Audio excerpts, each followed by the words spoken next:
Welcome back to the Sunoco Red Cross Pennsylvania 500 here, NASCAR Nationwide, the NASCAR Sprint Cup Series event. And we've been on and off pit road one time for a competition yellow.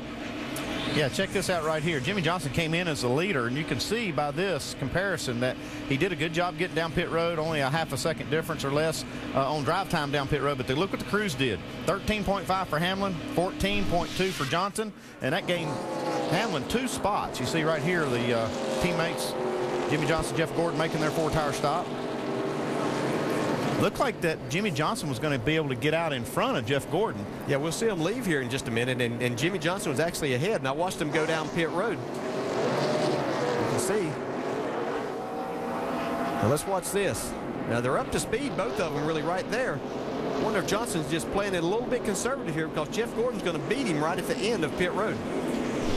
Neither one of them were speeding, so they both were under the 55 miles an hour plus the 5. So a heads-up move by Jeff Gordon to be able to get in front of the 48. Yeah, definitely heads up and a little risky maybe, but he felt like he was good on speed and was. You see the choice now for lanes for Jimmie Johnson can't start out there though. He can't start in that 4th. He doesn't get his choice. No, he's in the wrong spot right now. They're going to have to change that because he can't change his spot. He has to go down to the bottom. He and Casey Kane are going to have to switch spots. Looks like they might be arguing over that right now. Dave? And Denny Hamlin reported to his crew they were trying to get the start right. David Gilliland was still on the track in the inside position, and they thought, we're going to have to work it out and figure this all out. And Denny said, nope, I'm on the outside. I'm in the spot I want to be in. He saw that first restart of the race as well. Shannon? Dave, the 24, Jeff Gordon, his team was not very happy with this car coming into the race.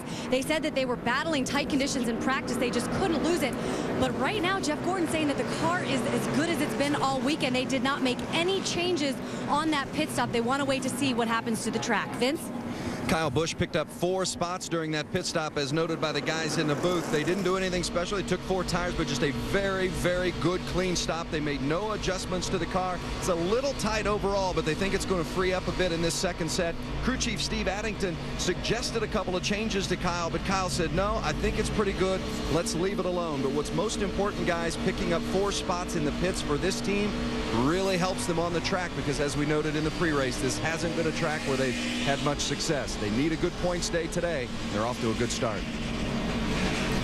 Thanks, guys. And now up front, Denny Hamlin is the only driver that gets lane choice. If you are the leader, you get to choose inside or outside. Everyone behind him has to line up the way you came off pit road.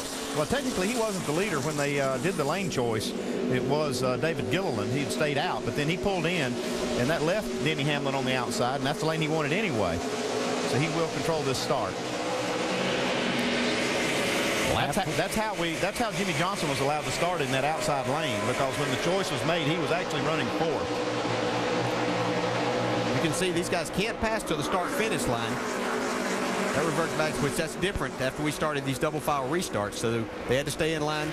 Still see them fanning out quite a bit. See Carl Edwards down on the inside, trying to take the spot away from Casey Kane. Casey will have the momentum on the high side, and he gets a little bit of a shove from behind by the 2 car of Kurt Busch. We didn't mention, by the way, the 7 car of Robbie Gordon was too fast on exit of pit road. He had to come back with a pass-through penalty. Yeah, all that hard work he did passing those cars, and he gave it all back up. One little penalty. See Kyle Busch there. They had a great pit stop. That's the kind of things that this team really needs to do. Help Kyle on pit road to make up as many spots as you can. See he's battling there with Ryan Newman. We also heard Kyle Busch say that he had learned a few things about this racetrack this week, talking to some of his buddies. Little bump drafting there from the 5-car Mark Martin, pushing Newman right on by.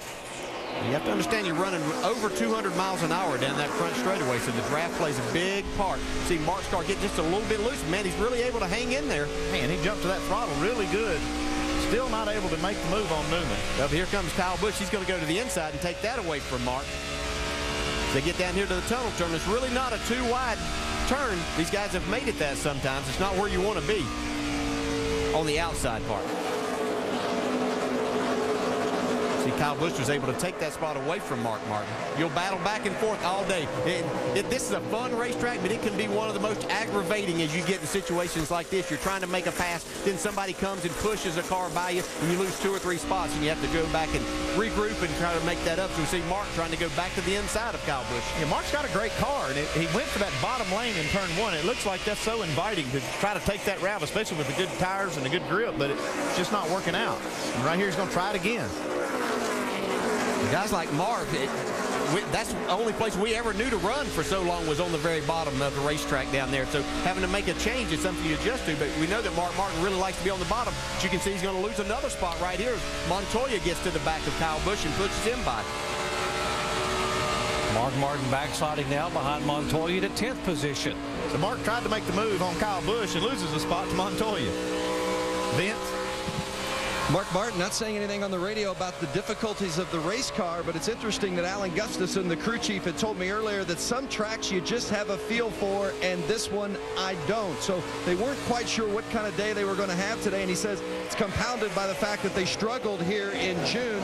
They really, as you see that battle for second place, the 5 car really struggled here in June, particularly over there on the tunnel turn. He said with that struggle in June and not being able to get their grip on this car here at this track this weekend, just really complicates things for the crew chief and makes for some sleepless nights, doesn't it, Andy? Yeah, sometimes it does, Vince. Man, we're watching this 48 car wheel that thing through turn 1. He's trying to make that move on Gordon. Well, Jeff Gordon gave him plenty of room, DJ, but he still had to hang on to that car coming off 1. Man, he was in the gas trying to make that work. He just wanted to be able to stay beside Jeff Gordon so he could go down the back straightaway and have the preferred line as it went into turn 2, but he wasn't able to hang on. Shannon?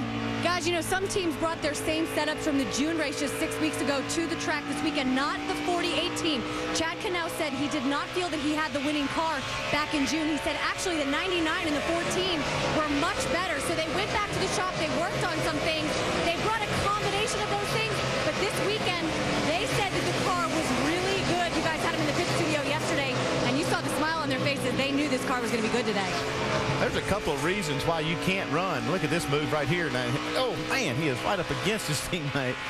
But there's a couple of reasons you can't run those same setups, even though they're 6 weeks apart. One of them is the track's a little different. It sits in this summertime sun, even though you don't get a lot of that up here sometimes like this weekend. But he's killing us at green.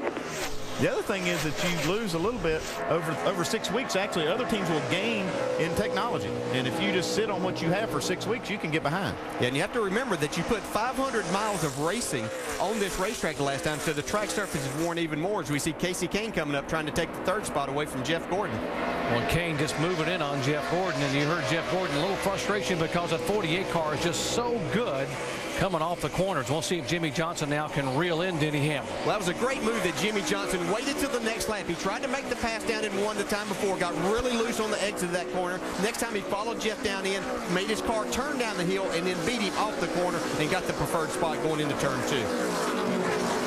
Tony Stewart has got his work cut out for him now. He is way back in 33rd position. So the points leader who came in with the largest lead of the year having to go to a backup car, making an early pit stop, and now mired way in the back of the pack.